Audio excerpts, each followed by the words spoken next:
Muchas gracias. Entonces vamos a irnos ya con la última patita.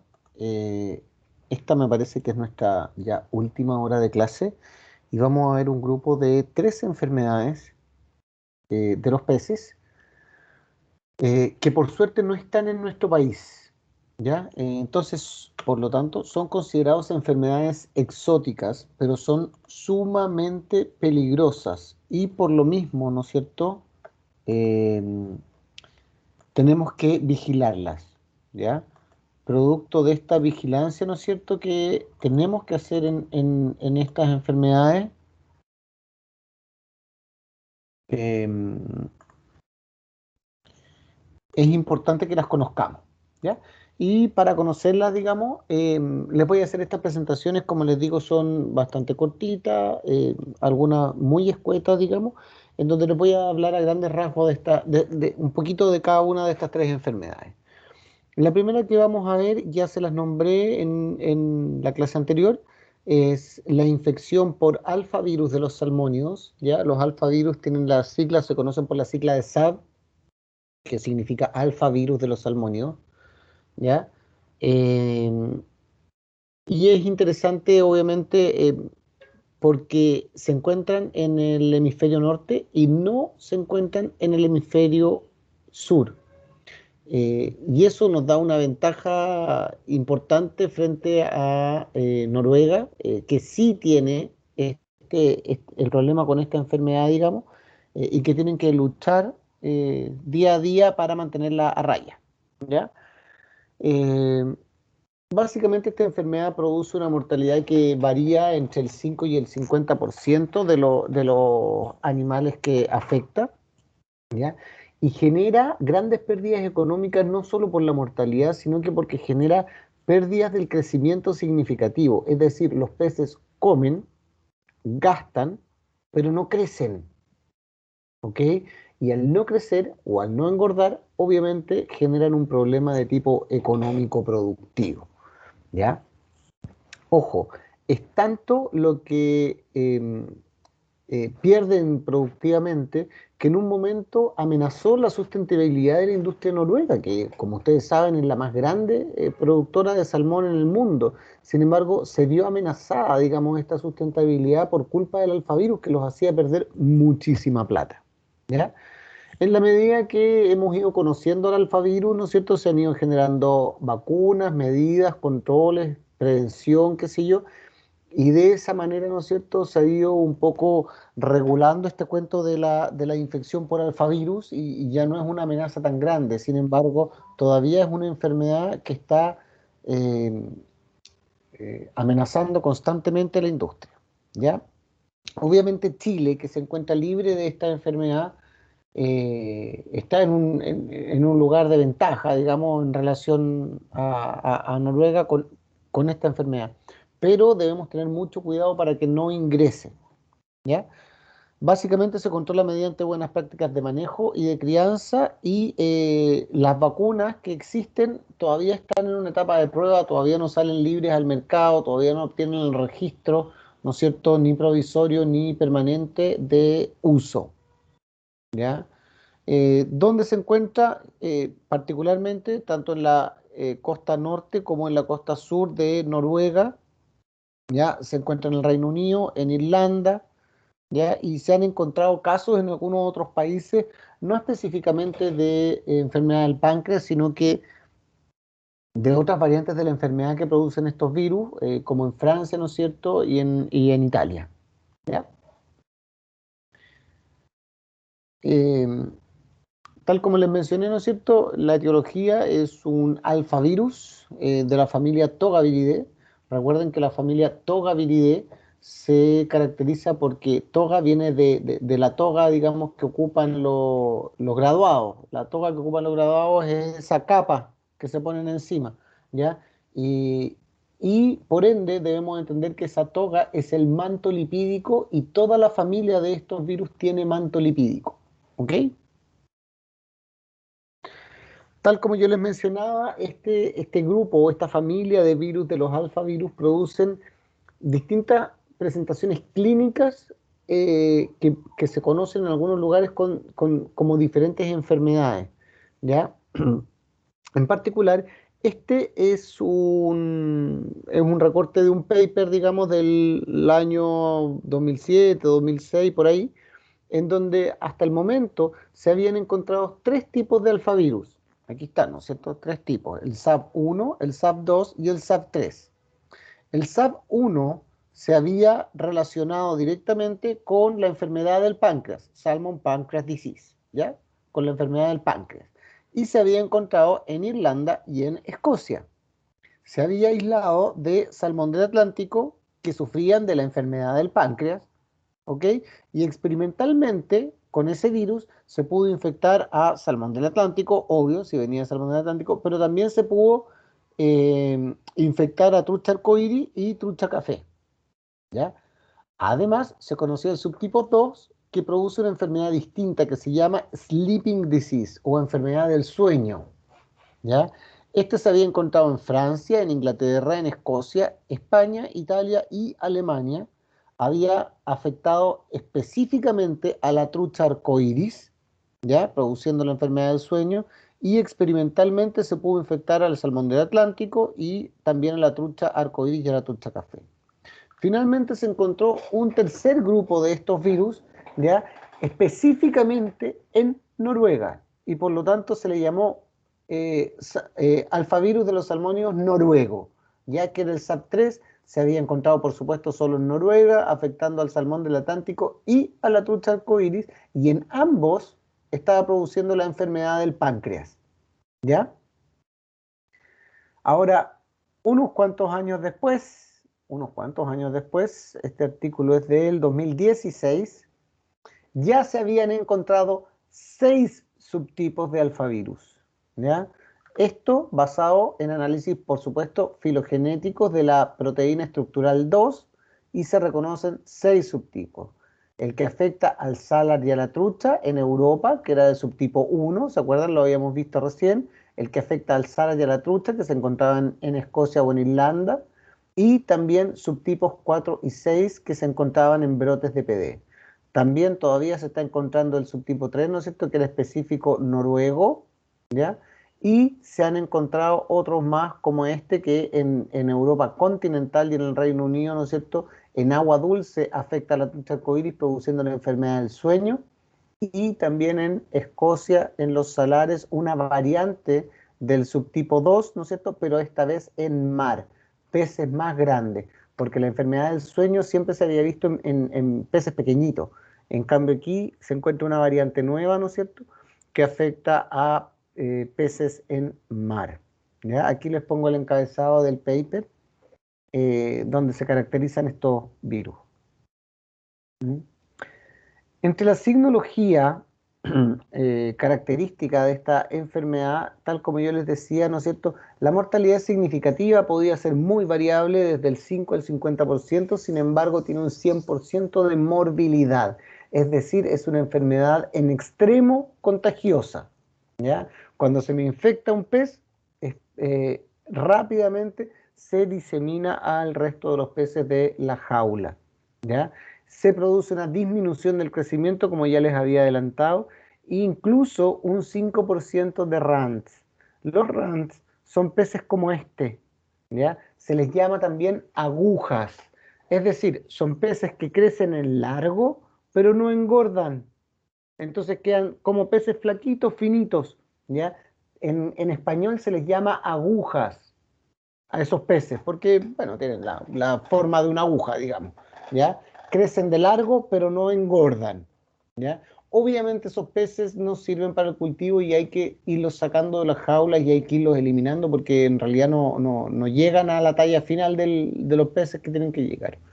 Ahora, es una enfermedad que es temperatura dependiente, es decir, va a depender un poco de la temperatura del agua para su presencia. Por eso se cree que no ha aparecido en otras latitudes, sino que aparece en aguas frías del hemisferio norte y no ha aparecido en otros lugares en el hemisferio sur, que hay una diferencia de un par de grados. ¿Ya? Fíjense esos peces, ¿qué parece que estuvieran haciendo? En el fondo del acuario. durmiendo. Ese es el típico signo del sleeping disease. Se fijan, son pescaditos pequeñitos que se apoyan de lado en el fondo del acuario o en el fondo de los estanques. ¿Ok? Esas son truchas arcoíris. Aquí tenemos un gráfico en el tiempo que nos indica, ¿no es cierto?, cómo se va produciendo los diferentes tipos de lesiones y patología que incluye el Pancreas Disease. Fíjense, aquí abajo, ¿no es cierto?, tenemos el porcentaje de mortalidad, es decir, mientras la línea llega más arriba, se está produciendo más mortalidad y mientras más abajo se está produciendo menos mortalidad. Y aquí abajo tenemos el tiempo en semanas, ¿ya? Entonces aquí vemos en la medida que avanza el tiempo en la enfermedad, cómo va cambiando la mortalidad y cómo van apareciendo y desapareciendo los diferentes signos. Aquí tenemos las lesiones agudas del páncreas, las lesiones agudas del corazón, una pérdida, ¿no es cierto?, del tejido pancreático, ¿no es cierto?, que involucra, se fijan, un pic de mortalidad con las lesiones agudas del corazón, luego disminuye la mortalidad y se produce, ¿no es cierto?, un crecimiento lento de las lesiones, un aumento muy lento de las lesiones en el músculo esquelético, ¿ya? Luego viene y se produce ya alrededor de la cuarta semana una pequeña recuperación del tejido pancreático. Sin embargo, luego de eso viene la patología severa, ¿no es cierto?, del corazón y del músculo, acompañado de un pic de mortalidad muy alto, ¿no es cierto?, más o menos entre la sexta y la octava semana. Luego ya, llegando a la décima semana, ¿no es cierto?, tenemos la presencia de peces normales en la jaula y empezamos a observar los RANs, ¿ya? Que son estos peces eh, como agujas, ¿no es cierto?, que les indicaba yo. Y finalmente ya a la 12ª semana tenemos los peces recuperados de la infección. Sin embargo, algunos van a acarrear algunas lesiones musculares, ¿no es cierto?, en el corazón, y también algunos van a quedar con algunas secuelas a nivel pancreático. Aquí tenemos en términos de diagnóstico, lo que se puede ocupar, digamos, para el diagnóstico de PD, y si se fijan, eh, el test ideal va a depender un poco, ¿no es cierto?, de la etapa y de la presentación de la enfermedad. Si estamos frente a una infección peraguda, si estamos frente a una infección aguda, si estamos en una subaguda, una crónica, o simplemente el pez es un portador. ¿Ya? Aquí hablamos de los días post-infección, ¿no es cierto? La primera semana, qué sé yo, los primeros 10 días, etcétera. Y vemos qué es lo que hay presente y qué es lo que hay ausente. Por ejemplo, la primera semana los signos clínicos están absolutamente ausentes.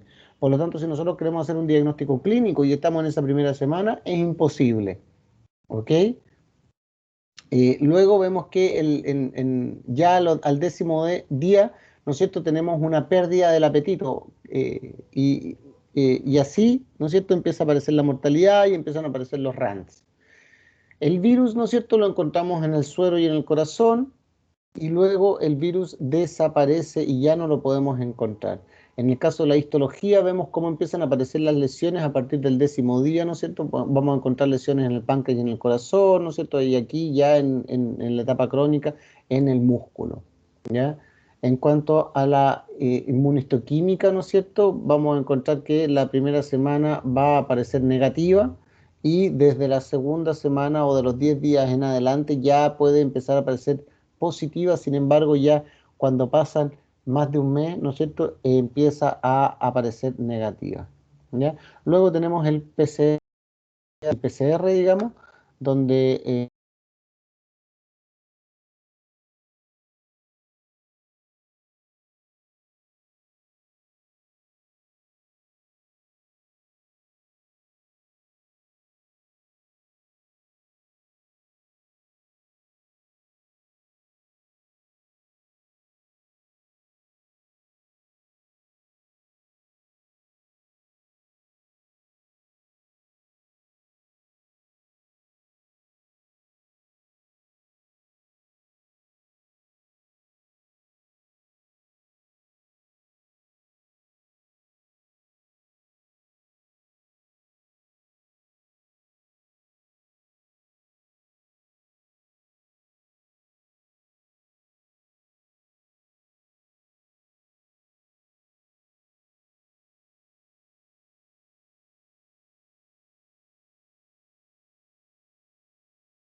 Ahí volvió, profe. Ya chicos, ahí volví. Les pido las disculpas por eso. Se me quedó absolutamente pegado al computador y no me pude mover más. Y lo tuve que reiniciar finalmente para que partiera. Ya les pido las disculpas por la interrupción. Y inmediatamente continuamos en donde nos habíamos quedado. Estábamos en los exóticos, ¿cierto? Sí.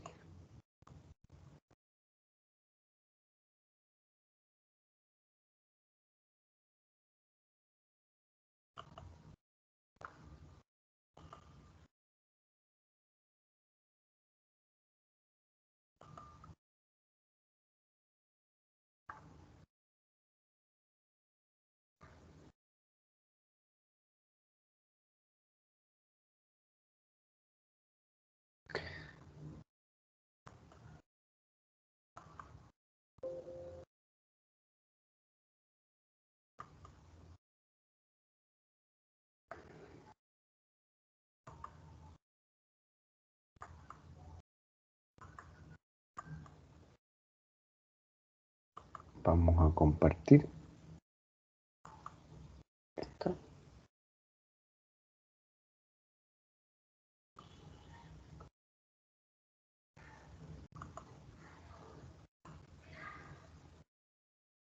Ya.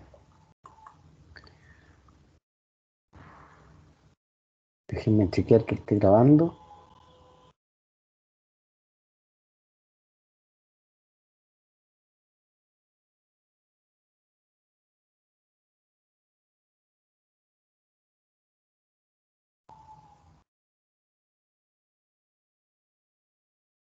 Ahora se me quedó pegado el Teams.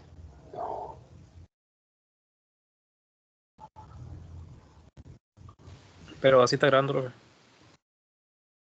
Sí, pero denme un minuto que ahora se me quedó pegado el Teams. Ya, ahí Profe, volví. la cámara no afectará que tenga la ¿La? cámara. ¿Ya? Sí, voy a desactivar la cámara y cerré todos los otros programas para darle prioridad al sonido y la compartición. En este minuto deberíamos estar de vuelta, ¿no es cierto? Estoy compartiendo la pantalla, ¿la están viendo? Sí. Ya, estupendo. Entonces vamos a retomar de aquí para adelante donde habíamos quedado, ¿no es cierto? Esto ya lo habíamos visto.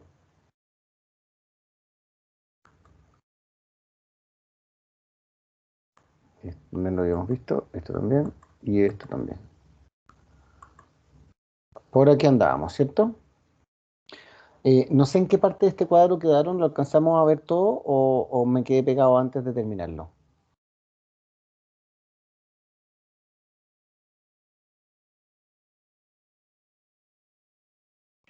A mí se me quedó pegado cuando estaba mostrando esa tabla, pero la verdad no recuerdo haber alcanzado a escuchar bien. Yo como en la mitad, de ahí quedó pegado.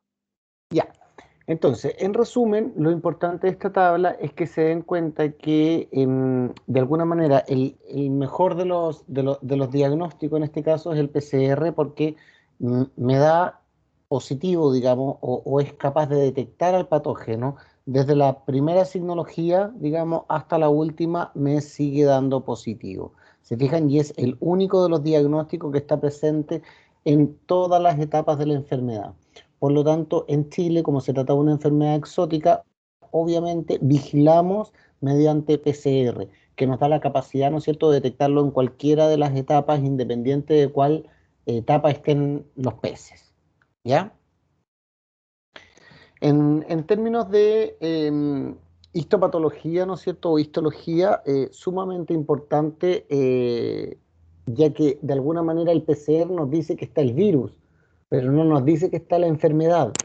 Por lo tanto, la histología se ocupa como la segunda técnica o confirmatoria para indicar que además de que está el virus, también está la enfermedad.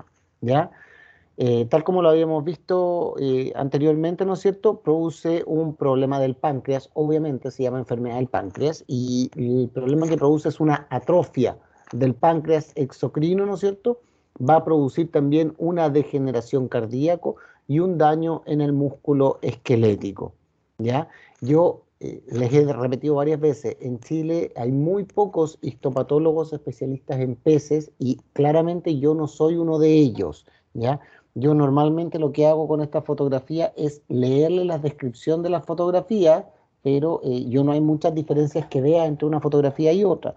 Algunas cosas sí las veo, por ejemplo, aquí la infiltración de polimorfos nucleares, ¿no es cierto? Y aquí también la infiltración, ¿no es cierto? Que son todos esos puntitos morados que vemos alrededor del tejido cardíaco que normalmente no debiesen estar, ¿ok? Eh, Súper importante, ¿no es cierto? Tal como yo les decía, poder diferenciar esta patología de las otras patologías similares. Aquí vemos en la tabla 3, ¿no es cierto? Vemos que está la enfermedad del páncreas, el HSMI, el síndrome cardiomiopático y otra de las enfermedades que ya vimos que es el IPN. Y vemos, ¿no es cierto?, cuándo se producen lesiones y en qué órgano y cómo podemos ir haciendo la diferencia, ¿ya? Lo mismo acá, pero ahora tiene que ver con la etapa de la enfermedad, ¿no es cierto?, aguda, subaguda, crónica, y vemos cuando vemos presente o ausente la lesión en los distintos tejidos de los peces, ¿sí? Respecto a estas enfermedades producidas por los alfavirus, queda más o menos una idea clara del tipo de patología que producen y las condiciones que tiene la enfermedad en nuestro país, o tienen alguna duda o hay algo que quieran que conversemos o repasar. Bien, si está todo claro, nos vamos a ir a la siguiente enfermedad, también exótica y sumamente importante a nivel mundial, que se llama septicemia hemorrágica viral. Y la sigla es VHS, ¿ya? Perdón. Sumamente importante, ¿por qué? Porque resulta que el VHS no solo infecta peces, también infecta a algunos otras especies susceptibles. En realidad infecta una lista enorme de especies susceptibles. Y el problema es que dentro de esas especies susceptibles o entre esas especies susceptibles hay algunas aves piscívoras, hay algunos anfibios, hay algunos reptiles, ¿ya? Entonces, eh, es una enfermedad que cuando entra en un ecosistema, por ejemplo, pensemos en un lago, no solo infecta a los peces, sino que también infecta a otros animales que viven en las cercanías de ese lago, ¿ya? Es una enfermedad que cuando se presenta tiene un porcentaje de mortalidad altísimo, ¿no es cierto? Y es fácilmente diseminable porque, como les decía, infecta a las aves. Entonces las aves la pueden llevar de un lugar a otro. También esta enfermedad tiene importancia porque infecta o contamina, más que infecta, contamina los aparatos de pesca de los pescadores, digamos. Entonces, cuando un pescador va a pescar, digamos, en un lago o en un río, donde hay peces con VHS, ¿no es cierto? En sus botas, en su traje, en sus artilugios de pesca, puede acarrear el virus y si se va a pescar a otro lago o a otro río, puede transmitir la enfermedad, ¿ya? Con esto tenemos que tener mucho, mucho cuidado. ¿Por qué? Porque en algunos ríos de nuestro sur querido, ¿no es cierto? Eh, Sobre todo en las montañas arriba, qué sé yo, donde están esos paisajes pristinos, súper puros, qué sé yo, con árboles o bosques milenarios, etcétera, etcétera, se están construyendo pequeños lodges, que se llaman, que son estas cabañas del bosque, ¿no es cierto?, que tienen todas las comodidades había y por haber, ¿no es cierto?, en donde los tipos del lodge te van a buscar en helicóptero, ¿no es cierto?, a los turistas y obviamente están hechos para turistas extranjeros, digamos, básicamente para gringos, para europeos, ¿no es cierto?, que son fanáticos de la pesca, ¿no es cierto?, y llegan al aeropuerto en Puerto Montt, los bajan a buscar de estas cabañas, ¿no es cierto?, prácticamente en helicóptero o en camionetas 4x4, porque no se puede subir en cualquier vehículo a estos lots, y los llevan a estos lots. Y estos lots tienen pequeñas pasadas de río donde estos gallos van a pescar, ¿ya? Hace algunos años se instauró la modalidad de que estos lots organizan campeonatos de pesca para pescadores aficionados, digamos, y deportivos, es decir, ellos pescan a los peces y los devuelven al agua, ¿ya? Sin embargo, se crea todo un problema porque Cernapesca no tiene un esquema de fiscalización en aeropuerto. Y resulta que cuando vienen estos pescadores a este tipo de campeonato, en el aeropuerto hay que detener a estos pescadores, hay que desinfectar todos sus artilugios y sus materiales de pesca para evitar el ingreso de enfermedades como el VHS, que para Chile es una enfermedad exótica, y que podrían venir contaminando sus artilugios de pesca. Entonces, debido a eso, ¿no es cierto?, Cernapesca ha tenido que modificar un poco. Por suerte tiene a su pariente cercano, el SAG, que sí tiene oficinas en el aeropuerto, y en épocas de campeonatos de pesca lo que hace es ponerse de acuerdo con el SAG, y en los mismos lugares, en el mismo espacio físico en el aeropuerto, donde el SAG revisa maletas, ¿no es cierto?, en búsqueda de cosas prohibidas, digamos, el Cernapesca también busca las maletas, ¿no es cierto?, de estos pescadores que vienen a los campeonatos y les desinfecta, digamos, todos los materiales antes de que puedan salir del aeropuerto y llegar a estos lots famosos, ¿no es cierto?, donde van a pescar. Súper importante entonces, porque el Cernapesca tiene que ponerse de acuerdo con el tipo que organiza estos campeonatos para que le dé una lista de todos los participantes, en qué vuelo vienen, en qué horario llegan, qué sé yo, para estarlos esperando en el aeropuerto y de esa manera hacer la fiscalización correspondiente. Si se fijan, es todo una complejidad en términos logísticos, digamos, todo este acuerdo, pero vale la pena, digamos, porque tenemos que cuidar nuestro patrimonio sanitario, sobre todo de enfermedades tan peligrosas como esta, ¿ya?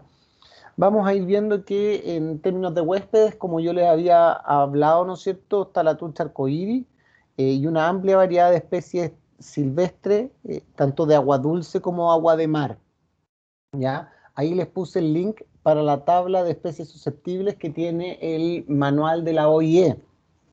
Eh, Son alrededor de 170 las especies susceptibles a enfermar, ¿ya? Entre las cuales, como les decía, no solo hay peces, ¿ya?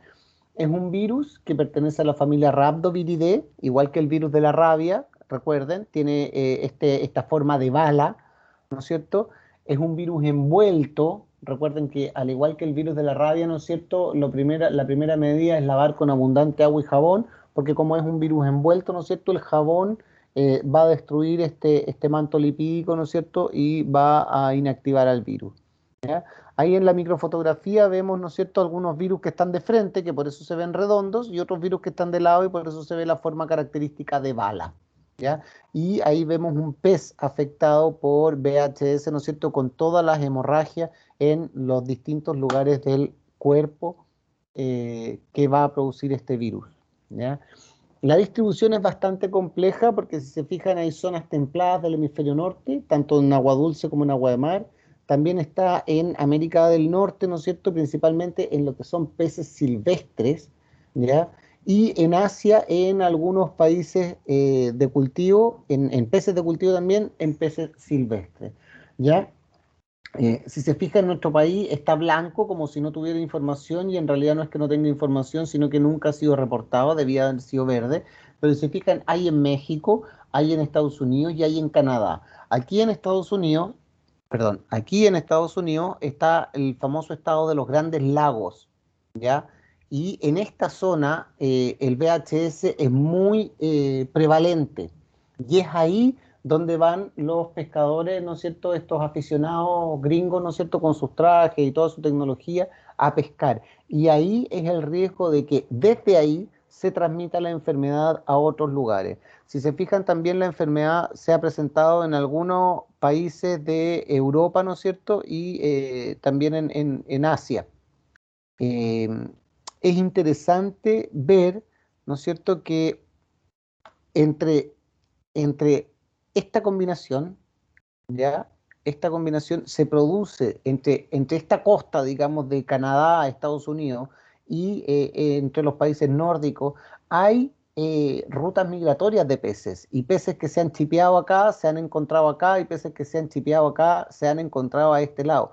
Por lo tanto, aquí hay una vía de transmisión, digamos, de peces silvestres y recuerden que este virus se ha aislado de especies silvestres. Por lo tanto, existe una transmisión. Ahora, lo que no hay es migración de peces de acá hacia el otro hemisferio.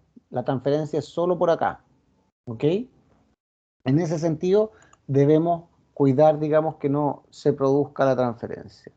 La transmisión es solo horizontal y se describe que hay virus presente en orina y en líquidos reproductivos, y obviamente el reservorio son los peces infectados, el principal reservorio, y como yo les adelantaba, ¿no es cierto?, las aves piscívoras que se alimentan de estos peces infectados y pueden adquirir el virus y diseminarlo, ¿ya? En términos de signología, nuevamente es una signología inespecífica en las primeras fases de infección, donde vemos algo de exoftalmia, por ejemplo, ¿ya? Sin embargo, en alevines, cuando afecta a los alevines, produce un 100% de mortalidad. Es una enfermedad grave. Produce letargia, oscurecimiento de la piel, exoftalmia, branquias anémicas y hemorragias. Se fijan que ninguno de estos es diferenciable de otra patología, ¿ya? En términos de signología neurológica, se produce una natación anómala. Muchas veces describen una natación en espiral hacia arriba y movimientos fugaces, ¿ya? Vamos a ver algo más de signología. Fíjense, la musculatura completamente hemorrágica, llena de petequias y equimosis en diferentes partes del cuerpo del pez, ¿ya? Acá también, ¿no es cierto?, tenemos hemorragias tanto internas como externas, ¿ya? Eh, el diagnóstico se puede hacer un aislamiento en cultivos celulares, se puede hacer inmunohistoquímica, se puede hacer microscopía electrónica o citopatología. Sin embargo, lo que hoy día se hace realmente es el PCR de tiempo real, que al igual que en las otras patologías, ¿no es cierto?, nos ahorra tiempo, es rápido, es sumamente sensible y específico, ¿no es cierto? Se describen varios tipos de ensayo. Entre ellos, el más frecuente y el utilizado acá en Chile es uno descrito por Jan Strapp el 2000, no me acuerdo, 2010, 2012, por ahí, ¿ya? Que logra, ¿no es cierto?, detectar a las dos variantes del virus que se han encontrado, ¿ya? En términos de control y prevención, ¿no es cierto?, los programas oficiales de vigilancia de Cernapesca, ¿no es cierto?, son sumamente importantes, esta vigilancia activa que se hace. Ya hay que tener en cuenta que ciertas prácticas han funcionado para reducir el número de pisciculturas infectadas en zonas endémicas, ¿ya? Y también para prevenir la reinfección. Por ejemplo, el sacrificio sanitario rápido cuando se encuentran peces infectados, ¿ya? Y también el descanso de las instalaciones también sirve, digamos. Ahora, durante más de 30 años se ha investigado para desarrollar una vacuna contra el VHS, ¿ya? Sin embargo, todavía no hay una vacuna específica que esté disponible comercialmente para prevenir esta enfermedad. Ahora, sí ha habido varias vacunas candidatas. Hay vacunas inactivadas, vacunas vivas atenuadas, vacunas recombinantes en sistemas de expresión procariota, qué sé yo. Hay también una vacuna basada en ADN. Sin embargo, esta vacuna de ADN, que es similar a la famosa AstraZeneca del COVID, si quisiéramos hacer una comparación, es muy prometedora para inducir buena protección, pero aún está en fase de desarrollo y todavía no está disponible comercialmente. ¿Ya? ¿Alguna duda respecto al VHS? ¿No? Muy bien. Vamos a pasar a la penúltima enfermedad, que se llama necrosis hematopoyética infecciosa. Y su sigla es IHN. ¿Ya? El IHN, como definición, vamos a decir que es una enfermedad viral de fuerte impacto en el cultivo de trucha. Ahora, no solo afecta a la trucha, afecta a varias especies de salmonida, tanto en agua dulce como en agua de mar, y produce, al igual que la anterior, una alta mortalidad. Nuevamente, les repito, ¿no es cierto?, tenemos la suerte de que este grupo de enfermedades que estamos viendo ahora son todas exóticas, ¿ya? Dentro de los huéspedes, la trucha arcoíris es por lejos la más importante, pero no la única. Ya también tenemos que infecta al salmón del Atlántico y al salmón del Pacífico. ¿Ok? También afecta a algunas especies no salmónidas, pero les vuelvo a repetir, la especie más importante es la trucha arcoíris, que también es el llamado Oncorhynchus micis. En términos de distribución, nuevamente vemos que está limitada, ¿no es cierto?, al occidente de Norteamérica, ¿ya? Y a la costa oeste, o sea, estamos hablando de acá. Estamos hablando de Canadá, ¿no es cierto?, que es uno de los países donde más se encuentra, la costa oeste de Estados Unidos, ¿no es cierto?, que hace pocos años se describió como, o sea, se reporta como ausente, ¿ya? Eh, y también en algunos países de Europa. Si se fijan ahí, Italia es uno de los países afectados, ¿no es cierto? Dinamarca, Alemania y otros de Europa. ¿Ok? En términos de etiología, sabemos que nuevamente es un virus que pertenece a la familia Rhabdovirus, ¿no es cierto? Este virus con forma de bala, pariente de la rabia, ¿no es cierto? Pariente del virus rábico. Eh, Nuevamente, al pertenecer a esta familia, sabemos que es un virus envuelto y por lo tanto es un virus lábil, ¿ya? Recuerden, sensible al calor, a la acidez, al éter o también a cualquier solvente orgánico, ¿ya? En agua dulce se ha visto, ¿no es cierto?, por investigaciones que puede sobrevivir alrededor de un mes, siempre y cuando haya materia orgánica en la que pueda protegerse, ¿ya? La transmisión fundamentalmente es horizontal, ¿ya? Por contacto directo o por contacto con excreciones varias, orina, heces, líquidos sexuales, mucus, etcétera, ¿ya? Se describe la posibilidad de un vector biológico invertebrado. Sin embargo, esto es solo una posibilidad, no se ha confirmado y verticalmente se transmite a través de los huevos. Por lo tanto, hay varias cosas que considerar en el caso cuando hablamos de esta enfermedad. Una es que el reservorio pueden ser peces silvestres o peces de cultivo, ¿ya? La segunda es que el estadio larvario de los peces es la fase más susceptible, es decir, a mayor edad de los peces, mayor resistencia a la infección, ¿ok? Luego tenemos el detalle que como se encuentra en el agua y se transmite horizontalmente a través de excreciones, ¿no es cierto?, va a ingresar por las branquias y los órganos de mayor replicación son el riñón y el vaso, ¿ya?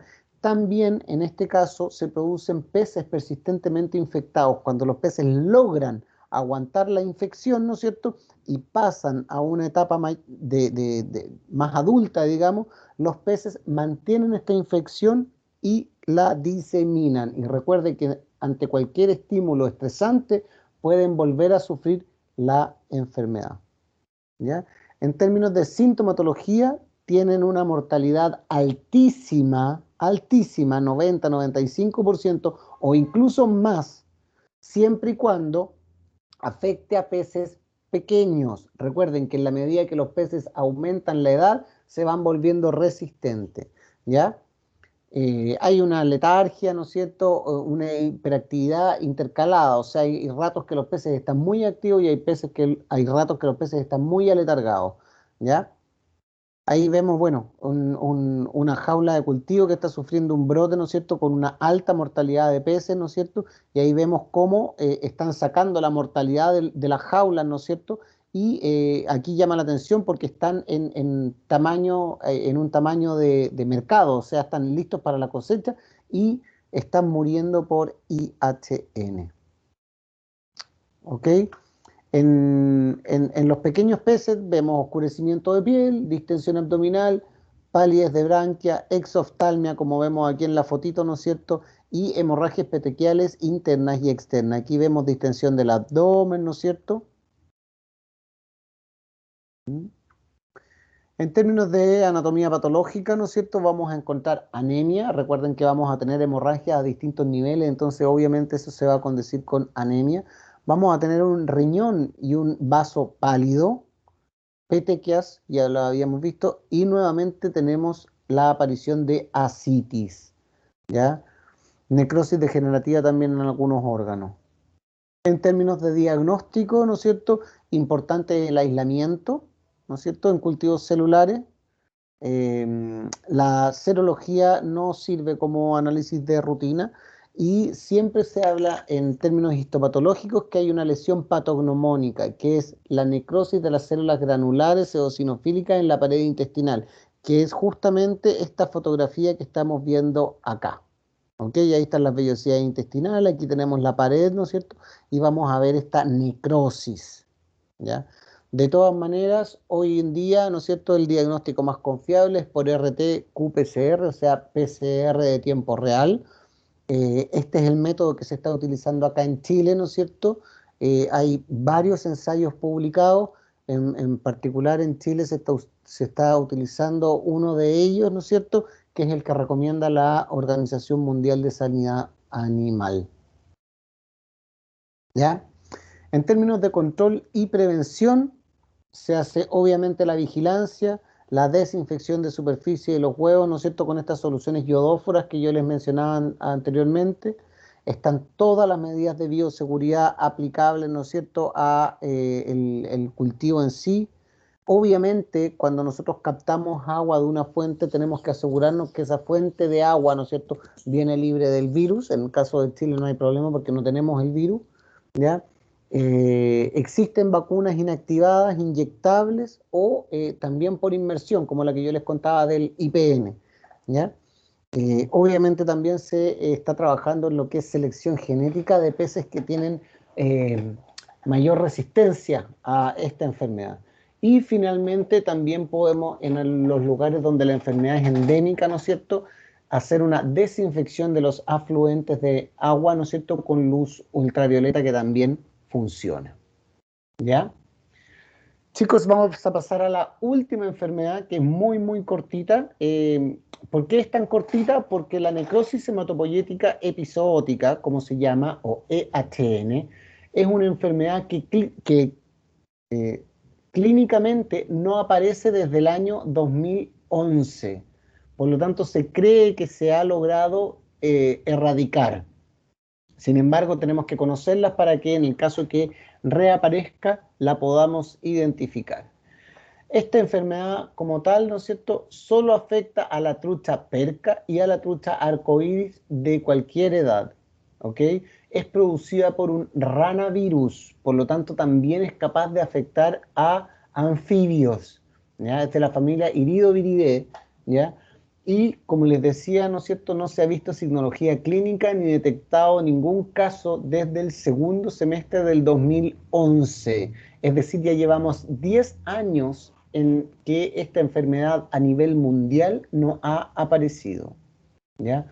Produce edemas y hemorragias y necrosis como las que vemos acá, ¿se fijan? Miren cómo está ese hígado lleno de eh, eh, abscesos, ¿no es cierto? Se diagnostica mediante cultivo celular, ELISA, y también se describe un PCR, que es el que aplicamos acá en Chile. ¿Ya? Aquí tenemos una Levin mostrando algunas hemorragias en el saco vitelino. Recuerden que el saco vitelino es amarillento y en este caso está rojo porque está hemorrágico. ¿Ok? Aquí tenemos una Levin con oscurecimiento de piel, ¿no es cierto? Y hemorragias en el abdomen. Ahí, ¿no es cierto?, tenemos hemorragia. ¿Ya? Obviamente para esta enfermedad ya no hay vacunas y no se deberían estar usando porque es una enfermedad que no se ha visto. Chicos, con esto llegamos al final del capítulo de enfermedades de peces y también llegamos al final de nuestro semestre. Ya no nos quedan contenidos por pasar. Terminamos justo, fíjense, estoy 2 minutos adelantado. La programación del curso anduvo muy, muy bien. Y no sé si tienen alguna duda o algún comentario respecto a esto. Si no es así, vamos a quedar hasta aquí. Recuerden que en media hora más nos juntamos, ¿no es cierto?, para que el grupo 4, 5 y 6 presente sus papers. Bueno, el sábado, ¿no es cierto?, nos juntamos con el tercer y último grupo de la salida a terreno.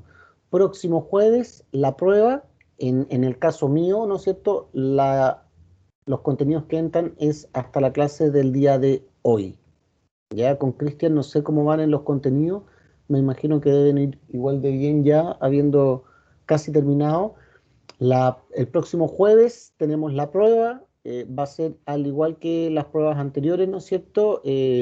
Por el sistema de la universidad se va a abrir probablemente a las 9:30. Sí, se va a abrir, lo voy a abrir a las 9:30 hasta las 11:30, 2 horas. La prueba les va a tomar alrededor de 1 hora, 1 hora y 20 debería, no más. Vamos a dar 1 hora y media por el cuento de las preguntas.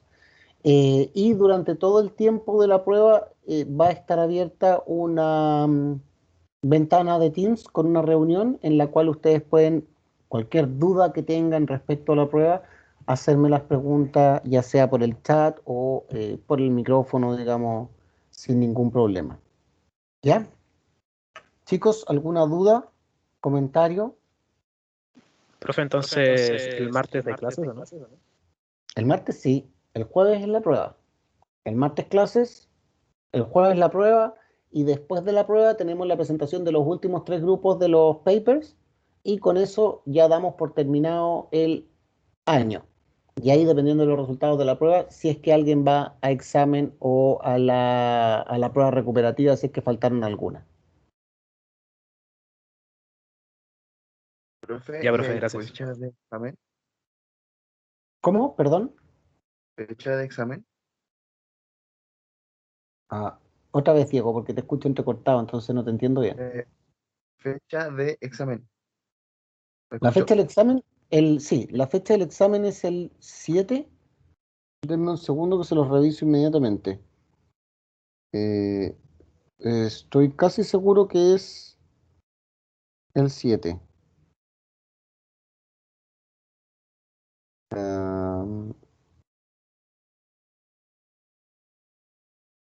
Creo que esa semana es la sola recuperativa, si no me equivoco.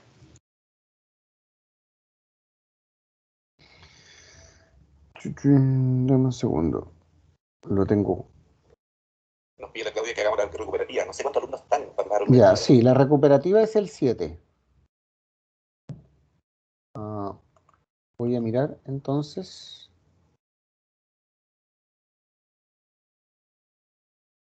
Aquí tengo la planificación.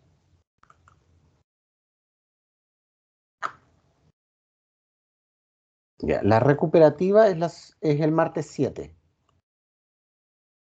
¿Ya? Y el examen, no tengo la fecha. No sé si ustedes tienen la fecha del examen, alguno de ustedes. Yo no lo tengo.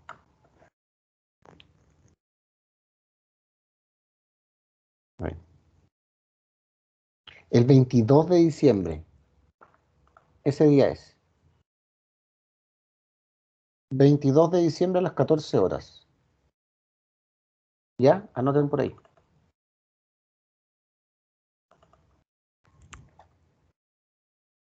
¿Me escucharon? Pucha, como no me responden, no sé si me escucharon o no. Como dijo, profe. Sí, pero el 22 de diciembre, ¿o no? Sí, 22 de diciembre a las 14. Ya, gracias. Ese día es el examen y el martes 7 las recuperativas. ¿Quiénes son los que vienen a recuperativa? Aquí tengo alguno que vaya a recuperativa o no. ¿No? ¿Ninguno? Yo Yo tengo a, necesito ver mis notas, profe, como completas. yo tengo a dos personas que faltaron a la segunda parcial, que son Carla Cuevas y Camila Gaete. ¿Sí? ¿Hay alguna por ahí o no? ¿No? O sea que faltaron a las pruebas y faltaron a clase. ¿Sí? Carla. No, no están aquí. Ya. Yo tengo a esas dos personas que me faltaron en la segunda prueba parcial. Sí que sí, si están debidamente justificadas, ellas son las únicas que irían a la recuperativa si es que no falta nadie, por supuesto, en la prueba del próximo jueves. ¿Ya? Las notas deberían estar. Yo por lo menos tengo las notas acá. Ah, me faltan las notas de seminario de Cristian. Ya. Cuando tenga esas notas les voy a subir la hojita con todas sus notas para que puedan calcular y hacer todo. Entiendo que se eximen con 5,5 para arriba, ¿cierto? Sí, profe. Ya. Y si tienen sobre 5,5 pero han tenido algún rojo, ¿se pueden eximir igual? En presencial no, pero parece que lo habían cambiado. En online no estoy segura. Presencial al menos no. Ya le voy a preguntar a la Claudia eso porque hay un par de alumnos que tienen un rojo en la segunda, pero por las notas de la primera a lo mejor les alcanza si es que les va bien en la tercera. ¿Ya? Bien, chicos, entonces, si no hay más dudas y no hay nada más que aclarar, nos vemos en media horita para la presentación del paper, ¿ya? Que estén bien. Chao, profe. Chau, chau. Chao, profe.